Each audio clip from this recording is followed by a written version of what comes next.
This is Pretty Much Pop, a culture podcast, best experience in 5DX with Smell-O-Vision with the Feelies add-on. Today we're discussing the choice to go out to the movies versus watching at home. Can streaming and theaters comfortably coexist? Can we and should we even try to go back to the pre-pandemic relationship between these two venues? My name is Mark Linsenmeyer, and when I'm in the theater, I try to make things like the old-timey experience, but the audience doesn't tend to appreciate my playing my organ. I'm Erica Spires, and it doesn't quite have the same effect to kick the back of my husband's chair as it did the kids in front of me at the movie theater. And I'm Brian Hurt. And for my opinion on this topic, it's going to cost you $19.95. Well, Happy New Year, everybody. It's 2021. Woohoo. Happy New Year. Erica said that through a yawn. I did, and a big stretch. Celebrating this New Year on January 3rd as a podcast, though by the time you get this, maybe Erica will be firing on all cylinders. This week, I've basically been trying to do a new system where I work out earlier in the day, and I did not do that today, and it's showing. Would you call it a New Year's resolution? No, because I started a few days before, and I don't like to do things that everybody else does. So I just do them slightly different and call myself cool for it. The hipsters are all different from each other.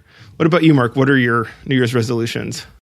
Well, to work out more consistently, but podcasting actually works against that, because if I have to actually shower and be presentable to you before noon, then the chances of my getting a workout in is very slim. You don't have to shower for us. We can't smell you. I can smell me. It's the beauty of a podcast. What about you, Brian? The New Year started in September. You Jew hater. All right, let's start. Let's do it. Whoa. So this was your suggestion, Brian. We hadn't had a no guest one in a while. It was indeed. And it seemed like a throwback to our more, I don't want to say philosophical, that has connotations, but, talking about issues, about stuff having to do with media as opposed to particular properties. And it's one that has, I think, impacted everyone, but as a pop culture podcast where we are reviewing things of the moment, and certainly that has been movies, and we've taken assignments to go to the movies to watch things, that has impacted how we have to do this for our discussions. I thought it was possibly an interesting idea, and it turns out as we did some research for this topic, there have been a million articles written about what is becoming of the movies, though my thought was maybe because with the vaccine out and the end of this thing on the horizon, maybe this is the time to really start thinking seriously about what is going to become of the movie theater experience. And I think there are a lot of angles to take that from, including from us pretty much strictly as consumers, but also what is going to be offered to us from the movie industry. And it's not totally up to either side in terms of what happens. Who among the three of us is dying to get back into a movie theater? I'm just curious.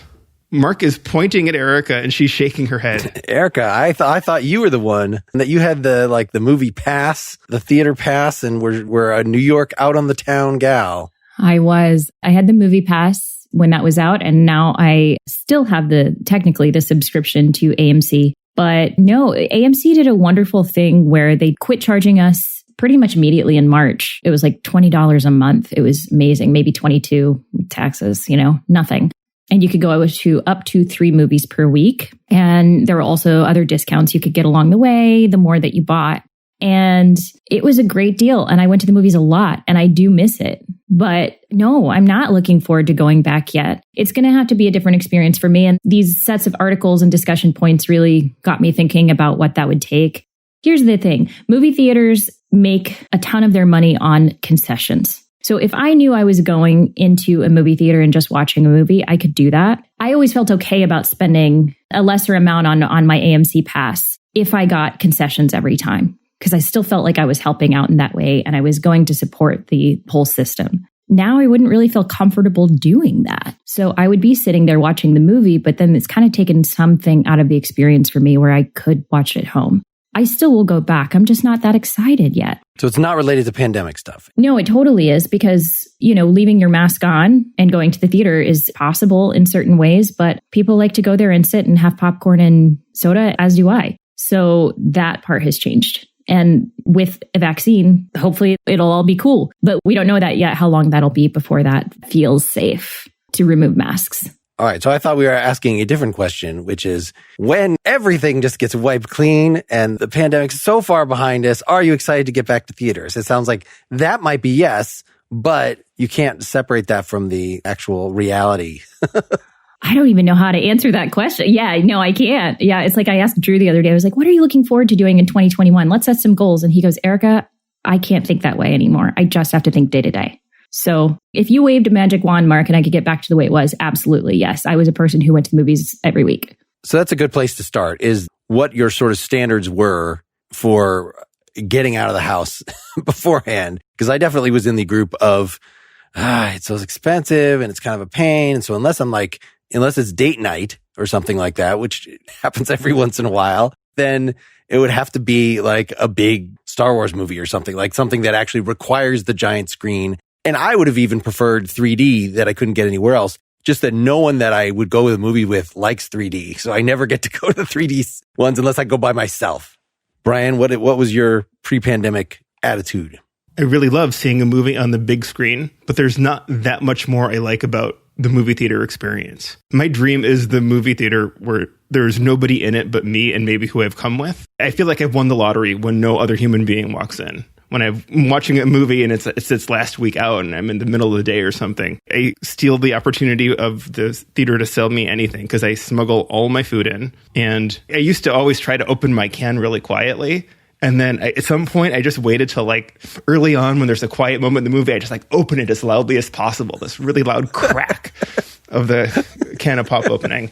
And occasionally I'll just steal a movie and I'll go into another theater. And No, usually it's when occasionally I'll go with someone who's seeing something different. And when I saw Spider-Man Far From Home, we watched Far From Home for this podcast. Oh. And I went with some family members and they watched Once Upon a Time in Hollywood. And I had nothing to do for half an hour. So I just waltzed into the second half of The Lion King, which magically I figured out what was happening. I don't know how I did that. Thank goodness. But I mean, if I could just have a movie theater attached to my house that I could just go watch movies in and pause when I needed to go to the bathroom, and I would just love that so much. I don't need any other human being to watch a movie with except who I came to the movies with, and occasionally not even them. I have some friends and family members who aren't well behaved.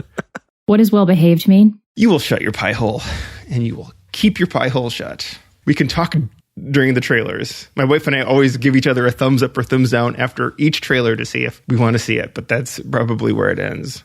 For me, talking is bad, but not as egregious as opening up one's phone and texting or searching the internet while in a movie. That always drove me nuts. That's why I think my ideal, we talked about what's your ideal experience for going to a movie? And for me, it's got to be that Alamo Draft House.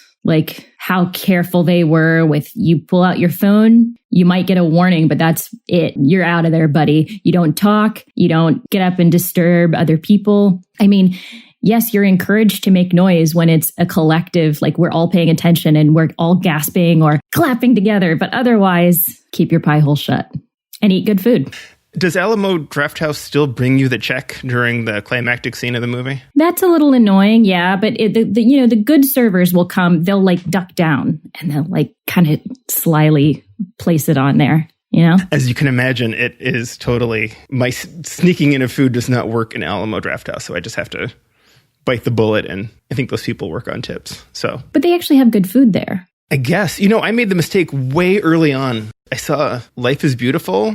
Mm-hmm. And I bought nachos. And so I'm eating and I'm realizing I can't look at my food and read subtitles. Who knew? It was a big decision, but the nachos won. I get it. Life is beautiful. It's right there in the title. You don't really... Something funny's going on. I don't know. Oh, shit. It's not funny anymore. What happened? I mean, what do we think about the sort of measures that have been taken over the years to try to make it a better experience for us, to make it actually worth going out to? I can't stand a place that doesn't have stadium seating at this time, or, it's quaint to go to the theater that still has the terrible, crummy wooden chairs. That is something that's only at historically accurate or something houses. So, on an occasion, I don't mind that. But for the most part, when it actually works, I do feel like I'm being shoved through an automatic car wash, that maybe the sound will work, maybe it won't, maybe it'll be way too loud. And there'll just be clearly nobody paying attention that knows anything and fixing the experience as it's happening. I agree about the newer theaters, Mark. I can't go back to the old ones. And Erica, that actually I think helps with people's cell phones with these big chairs and you're on tiers. I just can't. The person in front of you is pretty far away, and I don't necessarily even see their phone the way I used to. You're right, Mark. When I think I've mentioned this on the podcast, when I went to go see myself Once Upon a Time in Hollywood, the projector broke. And it took like 15 minutes for anything to happen. The movie just kept playing and they had to back it up and do it again. I still have my We're Sorry coupon because I haven't been able to go to a theater for reasons. But the days of having a projectionist in each projector room, I think are behind us. We have moved on technologically from that, I think. I remember watching Zoolander for the first time in a movie theater back in Springfield, Missouri, and the film melted. It just melted. And you started seeing like a little bit, and then all of a sudden it was just a big old melt, and then it just stopped. That's old school. So you saw the bubbling on the screen. Yeah, it was so cool. And of course, they had to stop, and it was a big thing. Like nobody had ever seen anything quite like that before. And that's something I wouldn't have experienced at home, right? And it's something I still remember. And that was many, many years ago. I like the collective experience. I don't always. There are definitely times when it sucks. There are definitely times when you're in a movie theater that smells bad and hasn't been cleaned very well, and people are kicking your chair or the chair doesn't sit right. So the nice thing about going to the movies a lot is that you get to know which theater is like that, right? Not just which theater, as in the full movie theater, but you get to know which room they're putting you in and if that's one that you want to put up with or not. And sometimes the nice thing about going into a room that still doesn't have stadium seating is that those are the movies where there tend to be far less people. So you very likely might be in a room with 5 other people watching a film that not a lot of people wanted to see. And that might be one where you don't have assigned seats the way that in some of the bigger ones, so you can actually move around to another seat. I have to say assigned seating is my favorite thing. I think whoever came up with that, thank you. Thank you. Just not having to get there early to get the seat you want is very nice. The only thing that sucks is those people who get assigned seats and they take it as their cue to come in while the movie's starting and you're trying to watch it. That's pretty annoying. That's because people are the worst. I tried to establish that earlier, but it didn't take. But we'll get there. So I used to really avoid, especially, dread kind of seeing anything at a time of day where kids could be there. Yeah. And now, especially if we're seeing like Frozen 2 or something, I kind of want to go to the ones with all the little kids at them because I miss hearing like the kids asking stupid questions and making comments to their parents about what's going on screen. I feel that this is an experience that I cannot have any other way at this point. You can have that at the theater. That's a snowman. There's a snowman on screen. Oh, yes. That's the joy of seeing also a horror film with a group of people. Whether it's at your house. Is the children that are too young to be there and you can gloat, you can shun those parents. What the hell are you doing with your child at this film? No, there's nothing better than watching a film with somebody who is too scared to watch that film. And it makes you feel a little bit better. It takes you out of being so scared yourself, when you hear somebody else freaking out. I was talking to Drew about this morning and, the experience of being in a big room. And one of the things he mentioned was the first time we all saw Avengers in the IMAX theater here with the stadium seating, and everything I'm sure was too loud, and it's just packed. Opening night, we would always try to go opening night with a group of friends, and the collectivism was so nice when people would get very excited when something exciting would happen, and everybody would just scream and yell, and that's something you definitely miss at home. I will concede that moments of group enjoyment or just being overwhelmed. And even in movies that aren't great. I remember seeing the new Godzilla movie. And when he finally knew whatever the one with Bryan Cranston was. And when Godzilla finally charges up and fires his breath into the sky, like the place just went nuts. And that was really fun to cheer with the rest of the group. We were into it, and it was like a $5 Tuesday. So the theater was packed, and that was a fun experience. That kind of gets into one of the talking points we had, which is what movies are worth going to see at the theater and which movies are more worth staying at home for. And I feel personally of two minds on this. So I'm interested to see for you guys, is it the big releases that you're excited to go see? Are they the smaller films? Are they films that were made maybe not a huge release, but like a Hateful Eight? What's your thought? I already stated sort of what my practice was, but in terms of what is actually preferential, I mean, I think going out is probably better for anything because it forces you to pay homage to the effort that has been done here in a way that you can't at home. On the other hand, I feel like editing especially, there's no reason that a lot of these epic things shouldn't be 3 or 4 hours long, but nobody wants to sit through that in one sitting. And so it's just a different thing. So there's kind of competing motivations as far as I'm concerned. But yeah, I remember seeing Fargo in the theater or Barton Fink and other John Turturro films. More recently, what was the Coen Brothers one with the old time Hollywood? Hail Caesar? Yes, Hail Caesar. That was one of the last ones I recall of the non-blockbuster variety I recall seeing in the theater. And that was a date night. We even go to the more expensive theater in town that has better food in it and things to have that experience. So yeah, all other things being equal, I would go to everything, but it really becomes a financial thing for me that I'm just damn cheap. I used to think it was really like the bar you needed to clear was it has to be a big movie where there is some effort that's been put into spectacle or VFX. But I think my mind has really changed on that. And in part, having been kind of brought to movies I really wasn't that interested in seeing in the theater and realizing that anything that has any kind of cinematographic value, gosh, I don't know if that's an adjective, where the cinematography, where any thought has been put into it, even if it's a small movie or it's a quiet movie, but when clearly someone is not just making a comedy or that is something we're supposed to not notice versus something we're supposed to appreciate. And it makes me wish I had seen certain things in the theater that I didn't. When I think back of having watched Roma on the small screen, and I really wish that I had taken the trouble to go see that in the movie theater, even though it was clearly not an epic, but it was so beautiful on the small screen, and I can't get that experience back of seeing it on the big screen. I saw a movie called A Woman in Berlin, and it was about after World War II and a German woman who makes her way in war-torn Berlin. And it was not the kind of movie I would normally think about seeing it in the theater, but I think that's the movie that really changed my mind on this.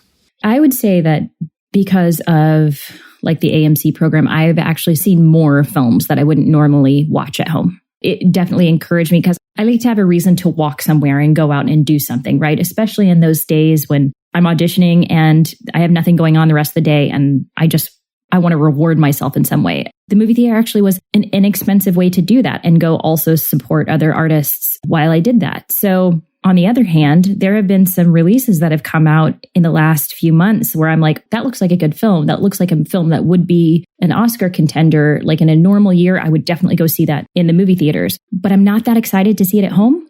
I think actually going to the movie theater encouraged me to see more art house films than sitting at home, because sitting at home, right, we have a lot of distractions, and seeing those quiet little indie movies sometimes is easier when you go to have an experience where you're stuck inside and you have to really just pay attention to the screen. It's a beautiful experience. Erica, do you have a different threshold for stopping to watch a movie when you're at home? Do you ever just turn on a movie and it's not doing it for you and you stop watching it? Because I don't imagine that you storm out of the theater much because a movie isn't doing it for you. I don't storm out of theaters, but yeah, I guess you're right. I was going to say, no, I guess I watched them all the way through. That is not true. I started Hillbilly Elegy. I watched about 20 minutes and it wasn't quite exciting me. And I was like, oh, I'll come back to it. I've never gone back to it. You would have stuck with it in the movie theater? Yeah, because I paid for it. I would have stuck with it. But you're right. When we're at home, it's competing with regular TV. And I find that I enjoy novels more than short stories. And so the same thing, I think, in general goes. There has to be kind of a reason, like something for this podcast. I just, between last night and this morning, watched Mank about the making of Citizen Kane, writing of the screenplay. Just because it was brought up in some of these articles as being something about old Hollywood.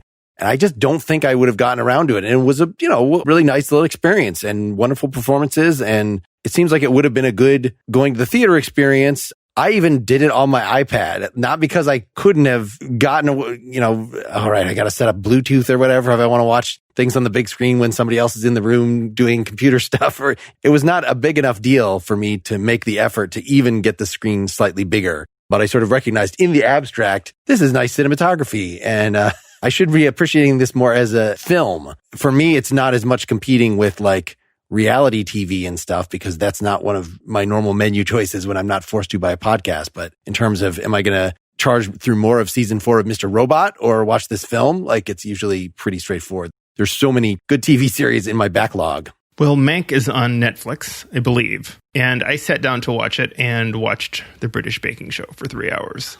So that gets to what Erica just said about, yeah, I would have stayed in the movie theater because I paid for it. A lot of these movies we've paid for in theory, but it's a subscription where you've also paid for all this other stuff that you could watch at the same time. So the cost of watching one versus the other is just an opportunity cost versus things that truly do cost extra money, whether it's that early release of Mulan, which we talked about on an earlier podcast, or these various things that cost $20 until they inevitably will show up on HBO or something else sooner or later. And there's a big psychological difference about sitting down to watch something that you just plop $20 on. Mm-hmm. And it's really kind of weird because over this long weekend for New Year's, I was really excited about Tenet. But I was also kind of tired. And like a lot of the unrestrained filmmaking of Christopher Nolan these days, that third act, I just started falling asleep because it was... Oh, no. Yeah, and I don't normally fall asleep at the movie theaters. I've been in the theaters when Mark fell asleep, but that's because I was the designated driver and everyone else had a few. And I guess that remake of Total Recall just wasn't doing it for everybody. But generally, the idea of falling asleep on the couch watching a movie theater movie, it's really foreign to me. At the same time, it was a hard movie to understand. There was a lot of noise and action, and there's no turning on the captions at the movie theater. So you almost have to push it out of your head that this is a theatrical release. Just treat it like any other movie you rented and just try not to think about what you paid for renting it, because you can't make it a movie theater experience. And as someone, I guess I never announced in my priors that I did work in a movie theater one summer, and I can tell you a little bit about that popcorn. So... maybe that's why I don't eat the movie theater food. Yeah. Why? Cockroaches? Don't tell me. Oh, no. Well, 2 things. All right. I'm going to take a little side. First of all, the theater I worked at, they inventoried the cups, and that's how they figured out how much they sold and how much the till should match based on the number of cups. And so some employees would take the empties and sell them for cash and refill them and just pocket the money, which is just so nasty. Yep. And then there was this one guy who would also just eat the popcorn out of the trough and just let everything that didn't go in his mouth fall back. So this theater is out of business. I know, it's so nasty. So stick to the candy. That's all I can say. Let's stop for a minute for a sponsor message. Have you ever watched The Office? If you have, you probably know it's based on a UK series, also called The Office. But what if I told you that there are 9 other countries with their own versions of The Office that you've never seen? You probably didn't know about them because they're not usually available in your country, but you can access content available around the world with no geo restrictions when you use Expressvpn. Expressvpn lets you control where you want sites to think you're located. You can choose from nearly 100 different countries, giving you access to content that isn't available in your region. If you like watching shows or movies, Expressvpn is a must-have. For less than $7 a month, Expressvpn lets you access thousands of new shows and movies on Netflix, Amazon Prime, Disney Plus, and tons of other streaming services, and it couldn't be easier to use. Just fire up the Expressvpn app on your computer or TV, select a location, and hit connect. Expressvpn is incredibly fast, doesn't slow down my connection. I can stream content in HD with no quality issues. So get the most out of your streaming services today at expressvpn.com/pretty. If you use that link, you'll get an extra 3 months of ExpressVPN for free. Again, that's expressvpn.com/pretty. Visit expressvpn.com/pretty to learn more. This is from Vanity Fair. The movie release calendar, things that should have come out this year that are either going to be pushed or things that have come out and they were forced to do a different type of release. And as I was making this list, I realized for myself, I definitely had a trend. Things that I will see and probably would pay $20 happily for: Black Widow, No Time to Die, Top Gun, Ghostbusters, French Dispatch, Doctor Strange, John Wick 4, Matrix 4, Batman, Doctor Strange, Spider-Man, Mission Impossible, Thor, Shazam 2. Almost all of those are movies in a series, except for French Dispatch, which you could kind of say any of Wes Anderson films are kind of they almost feel like it, right? We use the same kind of cast and he has a very definitive look. But I thought, wow, isn't that funny? Even though some of these I know will not be very good films, I knew that I would spend the money to see them because it feels like an experience that I can share with my friends and talk about. The ones I have seen have mostly been ones I've gotten on sale or ones that have come with a subscription.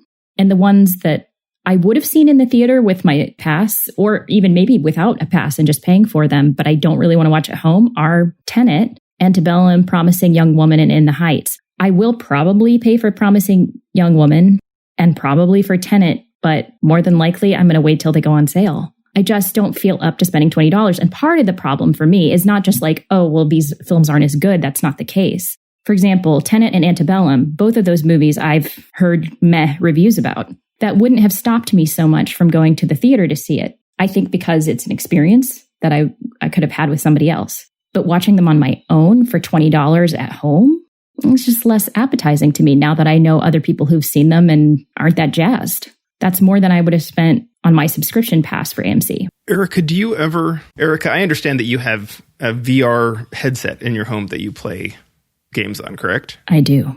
Okay. Do you ever watch movies on that? And not like 3D, but just have a movie fill your entire field of vision or have a big experience? No, I never have. Could you please do that and report back? Yeah. No, I will. I think if we had two of them and Drew and I were both experiencing that at the same time, it might feel different. But just for me to do it, feels so closed off. The reason I ask is I find that when I see movies in the theater, in part just the big experience of it, and it's like takes up my field of vision and the sound is all over the room, and it just impacts me more. And I feel like I'm thinking about it for quite a bit longer, to the point where occasionally when I see two movies in a row, sometimes that second movie pushes the first one out of my brain. And that's happened a few times. And I had to sort of stop doing that, in part because it was impacting my enjoyment of that first movie.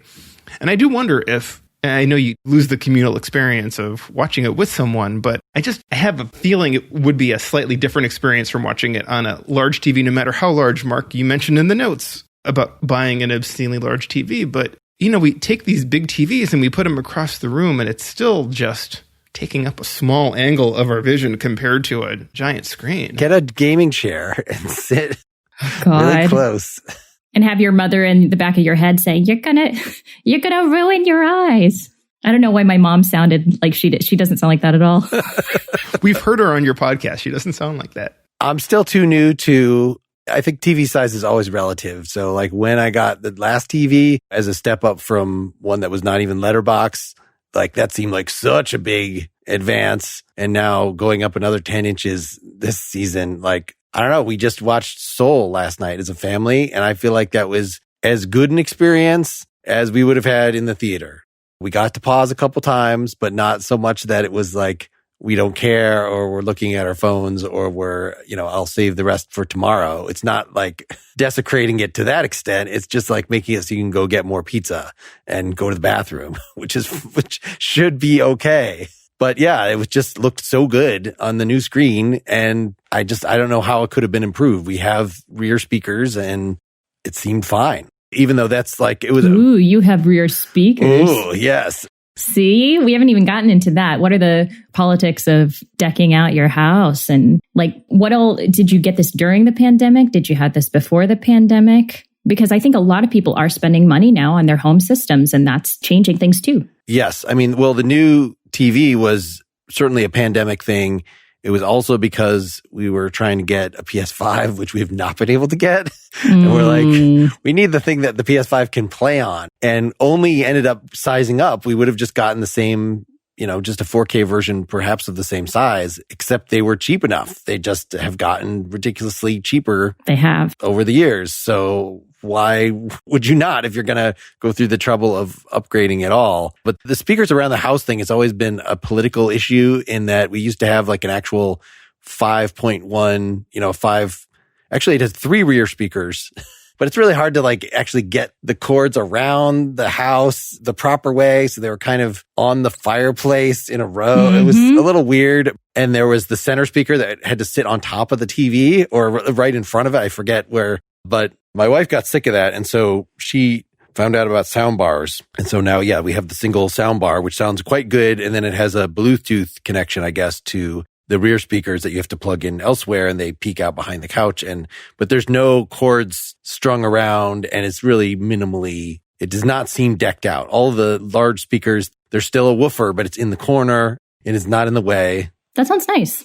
When I was in like middle school. My eldest brother, who you guys met, spent his money working over the summer on just like a whole sound system. And it was the coolest thing. It was like we had a big screen TV, which was one of those giant boxes at the time, of course. And he had this sound system put in, and we would watch Jurassic Park. And I remember just being able to feel it. That was like the first one I remember testing out when we got our new setups so many years ago. The stepping and then feeling the dinosaurs stepping through the floor. It was awesome. We don't have a great sound system, which does suck. And it does actually almost force us to use subtitles. And I think that probably does take away a bit from the experience that we would have in a theater, because it draws your attention away from the image that you're supposed to be looking at. Are you self-conscious at all about making noise in an apartment complex?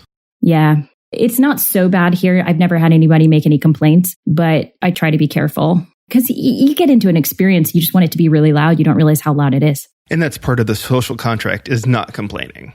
Yeah. And I've been there too, right? And you're like, well, I got to really pick my battles. And occasionally you just never fight that battle. And you're like, well, I'll save it for when there's water coming out of the ceiling. Exactly. Yeah. Which has happened. Oh, yeah. How about you, Brian? Has it changed your experience with your at-home setup? No, it really hasn't. And part of it is, I think the visual experience is really important to me, but I don't really go for the big sound. And I listen to headphones a lot of the time. And if we could have little headphones at the movie theater and have everyone not talk, I would give up movie theater sound to just get the spectacle of the movie theater. And my understanding is actually in some countries, they do have headphones that you can get and listen to. And I know some headphones are great. And even as we talk, you both have nice headphones on, and I have these little earbuds in my ears. And that's part of it, is that's not the thing that puts me in awe so much as the visual experience. I also just watch a lot on my computer when I'm watching by myself. I just don't.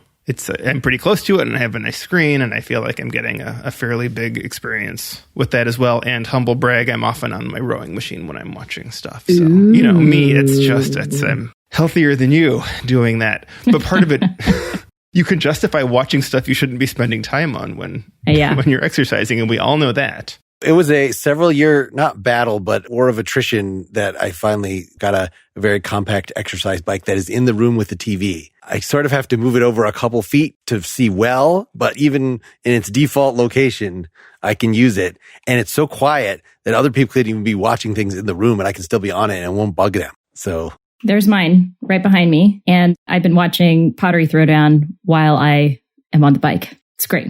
It's fantastic. Highly recommend. Okay. We have so many articles. Yeah, we've been ignoring. We're almost to the end of our normal running time, and we've completely ignored all these people just worrying themselves to death. These people in the industry, that what has gone on with the pandemic is having permanent consequences, and that even before the pandemic, what was going on with streaming is just wreaking havoc on the system. And clearly, we are not, as a group, as collectively alarmed as these people, such that we did not even feel the need to treat their concerns in the first half of this discussion. This is something I just have to bring up. So there was a Variety article that you all shared. Patty Jenkins, Aaron Sorkin on Warner Brothers HBO Max shocker. We're all scared. Everything's going to change now. So these two major directors are chatting with each other because, and if you know more about this, please jump in, one of you. Warner Brothers has now said they will be, from here on out, as far as we can see, releasing everything that's going to be in theaters on the same day streaming. And of course, that's exciting for some people who can't make it to movie theaters, but it is also not a great thing for filmmakers who have made their films to be seen on the big screen. It also kind of sucks for movie theaters. But this is what really got me from that. This is Aaron Sorkin, whom I love. We're all scared that everything's going to change now, Sorkin said to Jenkins, that movie theaters are basically going to become like art houses and that the films you and I make will only be seen on streaming services. Oh no, Aaron Sorkin. I am so sorry that the many movies and television shows that you make, which are wonderful, will only be streamed consistently by people rather than being in the movie theater for a time, and that possibly films that otherwise wouldn't be found will actually be in theaters. Oh, give me a break. I don't consider The Social Network one that was a high priority to run out and see on the big screen for any reason. Right. I mean, he's going to be fine. Aaron Sorkin's going to be fine. I think we can all agree. Yes. I kind of have to take their word for this is going to destroy the industry, that kind of complaint. Sure. In terms of, it seems that having more outlets and more watch time that people are putting into it and more net money that they're probably putting into it with, the plethora of streaming services over going out and seeing a movie once a month or whatever the average person was doing before.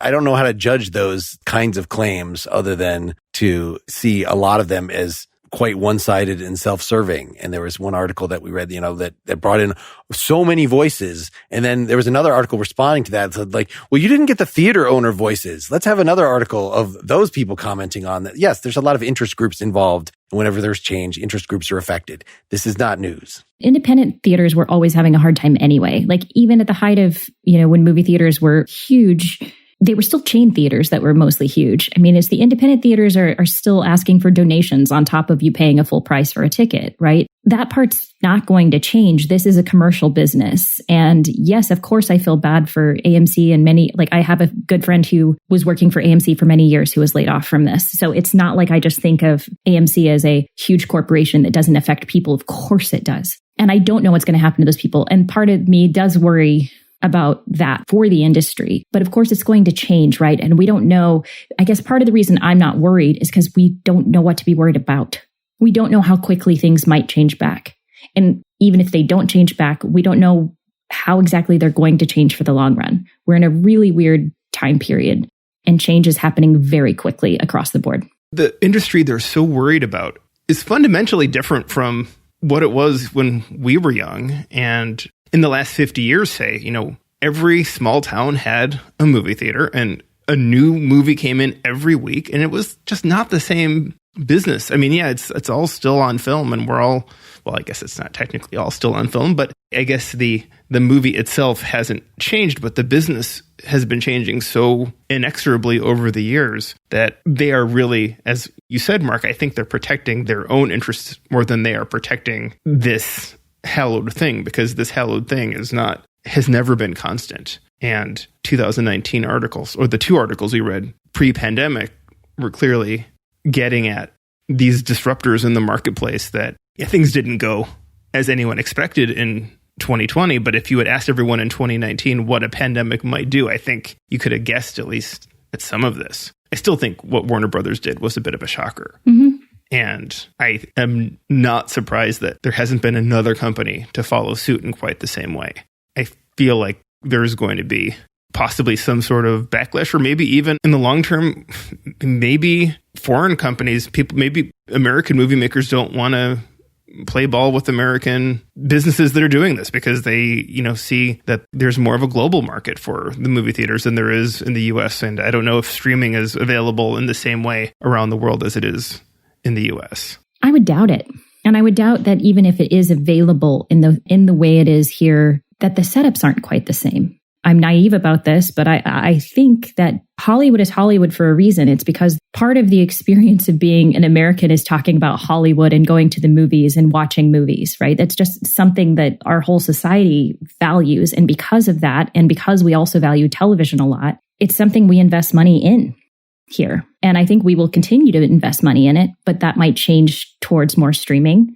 Whereas, yes, in other countries, maybe the movie theaters, maybe it's a bigger time for them to have their collective movie theater experiences like we have been having.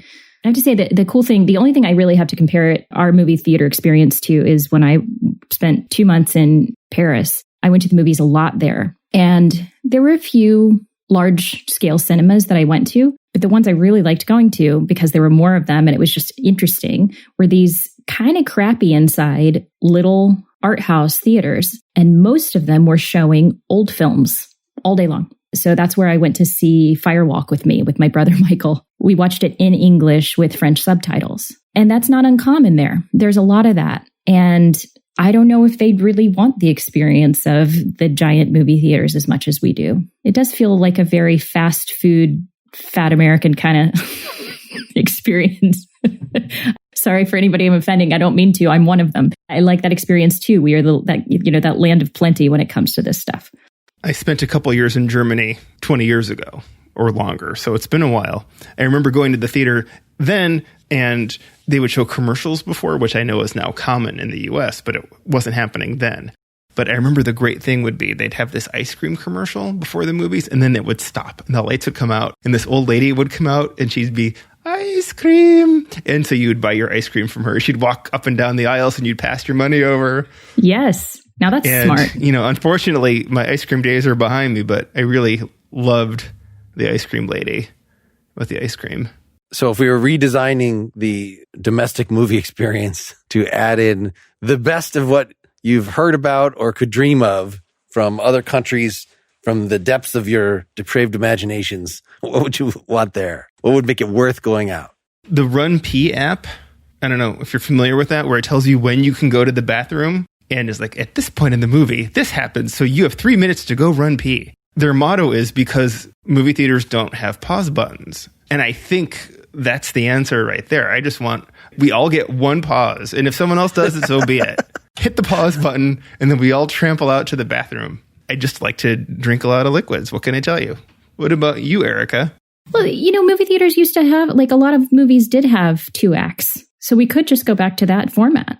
For me, I want something either, maybe it's not exactly the Alamo Drafthouse experience, but even if small indie theaters could pair up with small restaurants and support local food and cinema and have a big theatrical release, but also have space, or that same space, if there's only one space for that theater, then they do these older films that were meant to be seen in the cinema and try to recapture that love for film that people have had through the years. There's certainly enough to show those kinds of things, show the cult classics, and also show huge theatrical releases. I mean, for me, it's that entire experience is important. There are no wrong answers to this question, but pause button was more of a right answer.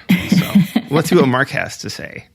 I just feel like as long as they have in mind what the social function actually is. The social function is not just to churn out these films and have a delivery mechanism, because I agree that, well, I don't know if I'm agreeing with anyone, but I resent the delay before things get to the small screen. And I like the idea, if it doesn't decimate the industry or whatever, but I'm not going to take their word for it that we need this, we need you to wait 6 months for the new thing to come out. If you've created an experience that is worth it for me to go see it in a big screen, and maybe this does mean 4DX or whatever, where the seats vibrate, just something that the technology is too good for it to work on in the home in a practical way, then do that out there. And that could be on the other extreme. There have been these one-off things of here, you can see the first Harry Potter movie and an orchestra will play under it and they'll play the whole score. That's certainly something I'm not going to get at home. Seeing a live orchestra do this, have something where there's live interaction, where there's a Q&A with the director or whatever the thing is. There are lots of reasons to have a communal experience. And I think we've talked about before the streaming of live events around the country. And at least the first time that I did that with a Riff Tracks live thing, it was this is a community of people that don't get to hang out together and with this love of this peculiar thing. And I think you could have, if you have the sort of, I guess I associate with Alamo Drafthouse, but I haven't been to one of those since I lived in Texas 20 years ago. So I don't even know if this is accurate, but having something that's more of a club meeting where you happen to watch a movie as opposed to just this routine thing that you're going to go see the new releases there. I still haven't been because I think I'd be too afraid, but I still want to do it. Speaking of group experiences, Jaws on the ocean in a floaty. Nice. That's a good idea. Jaws 3D on an ocean with your 3D glasses. Okay, question for everybody. What movie that you could have seen in your lifetime on the big screen that you didn't, do you wish you had seen for the first time in the movie theaters? What's your regret of seeing it for the first time on the small screen? Damn, it is hard for me to remember. So to not answer your question. Thank you, Mark. And then Erica cannot answer it next. I went through a period of watching old Doctor Who's at some point. And I got through the first 2 Doctors. And we probably had this discussion that, especially with the second Doctor, some of the footage is no longer extant. So if you want to watch these episodes, you have to watch, people have done these reconstructions where they have the soundtracks to all of them, the entire dialogue and music and everything. And people then pull stills from other episodes or from stills that were actually taken on the set at the time that these were filmed. So you're getting the actual costumes. And so I would go through these things and, of course I was kind of binging them and doing them on my iPad and things. This is several years ago. And I couldn't remember later necessarily which ones I had actually seen and which ones I'd merely heard and seen the faux simile of. And I think that says something about the way that we take in information is unless you had a particular experience. I remember seeing Harry Potter 5 in the theater and part of it was in 3D. And so they gave you 3D glasses. Don't put them on right now. Wait until the scene where they're in the big library or whatever it is. And then the big sign will put on your glasses now. Okay, that's an experience I remember, but there's so few of those that there are details unless somebody threw up or there was something wrong with the projector or something. So I don't even freaking know necessarily in all cases what I saw in the theater and what I didn't. So I find your question hard to organize my memory to answer properly. That is psychotic. Okay. Can you do any better, Erica? I will echo that I can't recall. I don't have any obvious regrets. This is shocking to me that you don't have a memory of, I don't know why I do, I guess. I think I know exactly when I've seen everything. Clearly you have a particular regret. Why don't you express that, Brian? It's a number of them. I mean, it's not just one thing. I was just curious. I was in San Antonio for work and I had the choice of seeing The Matrix on IMAX or going to a Spurs game. And looking back, I should have gone to see The Matrix instead of going to a basketball game. But you never know, because once I was, for a different time in work, I was in Atlanta and my hotel happened to be attached to a mall. And I had nothing to do that evening. And I went and saw the original Mummy, which I knew nothing about. And seeing that on the big screen, it was just a delight, especially since I had no expectations. So you just never know what you're going to happen to get to see on the big screen or not. There are certainly ones from before I was born that, I sure wish I could see Jaws on the big screen for the first time, but it will always be the umpteenth time for me from now on in my life. So be it. Maybe on a surfboard where my legs are actually dangling in the water, I could watch it, Erica. Let's turn it up a notch from what you described. You're making me want to say Wizard of Oz then.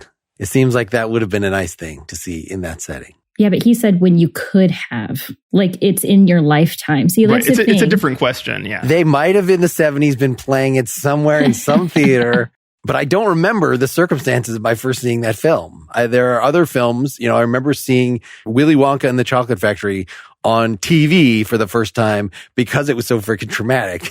But I don't remember when I first saw The Wizard of Oz of the probably yearly times that I saw it. I was really young. I know that much. I remember seeing it as a kid. It might have been my first time and wanting to leave the room because it was in black and white. And I was still at that age where I just thought it was an old movie in black and white and it wasn't going to be any good. And I was told to sit down and shut up, kid.